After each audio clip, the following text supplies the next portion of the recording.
ఒక సన్యాసిని చర్చ్ నుండి బయటకు వెళ్లినప్పుడు ఏమి జరుగుతుంది? 1965కి ముందు వాటికన్లో కఠినమైన నియమాలు ఉండేవి. ఒక సన్యాసిని వెళ్లిపోతే ఆమెను పారిపోయిన వ్యక్తిలా చూసేవారు. ఉన్నతాధికారికి చెప్పిన తరువాత ఒక సన్యాసిని ఆస్తి నుండి బయటకు తీసుకెళ్లేవారు. ఇది రాత్రి ఆలస్యంగా లేదా తెల్లవారుజామున జరిగింది. ఆమె ఇకపై తన సోదరీమణులను సంప్రదించలేకపోయింది. ఆమెను కాన్వెంట్ నుండి నిషేధించారు. కాని ఇప్పుడు కాలం భిన్నంగా ఉంది. మాజీ సన్యాసినులు కాన్వెంట్ల వెలుపల కొత్త జీవితాలను నిర్మిస్తున్నారు. వారి వ్యక్తిగత కథలు ఇక్కడ ఉన్నాయి. కొంతమంది సన్యాసినులు వాటికన్ నుండి నేరుగా మినహాయింపు కోసం అభ్యర్థిస్తారు. కాని మరికొందరు దూరంగా వెళ్లిపోతారు. 1966 నుండి 1981 వరకు సన్యాసినిల సామూహిక వలసలు జరిగాయి. దాదాపు 40,000 మంది సన్యాసినులు తమ హోదాకు రాజీనామా చేశారు. మాజీ సన్యాసినులు వేర్వేరు అనుభవాలను వివరిస్తారు. నాన్సీ బాన్క్రాఫ్ట్ 1966లో సన్యాసిని అయ్యారు. 7 సంవత్సరాల తర్వాత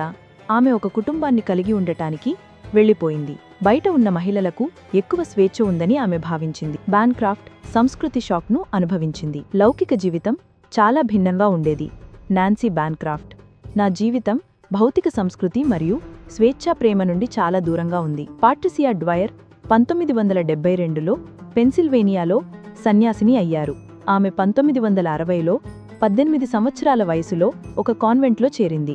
ఆమె పౌర హక్కులు మరియు సామాజిక న్యాయం ద్వారా ప్రేరణ పొందింది. 1990లో డ్వైర్ ఆస్థానాన్ని వదిలిపెట్టి స్వలింగ సంపర్కురాలిగా బయటకు వచ్చింది. ఆమె తన తల్లికి ఈ సత్యాన్ని అంగీకరించింది. డ్వైర్ 1991లో క్యాథలిక్ చర్చిని వదిలిపెట్టాడు. మహిళలతో డేటింగ్ చేయడం మరియు కలవడం ఆమెకు కొత్త. మాజీ సన్యాసినిగా సంబంధాలు భయపెట్టేవి. డోరతీ డోన్నెల్లీ కూడా ఒకప్పుడు సన్యాసిని. ఆమె తన ఆస్థానాన్ని వదిలిపెట్టి ఇప్పుడు లైంగిక ఆధ్యాత్మికతను ప్రోత్సహిస్తుంది. బ్రహ్మచర్య ప్రమాణాలు నిజాయితీ లేనివిగా ఉండవచ్చు అని డోన్నెల్లీ నమ్ముతుంది. లైంగికత పాపం కాదు అని ఆమె చెబుతుంది.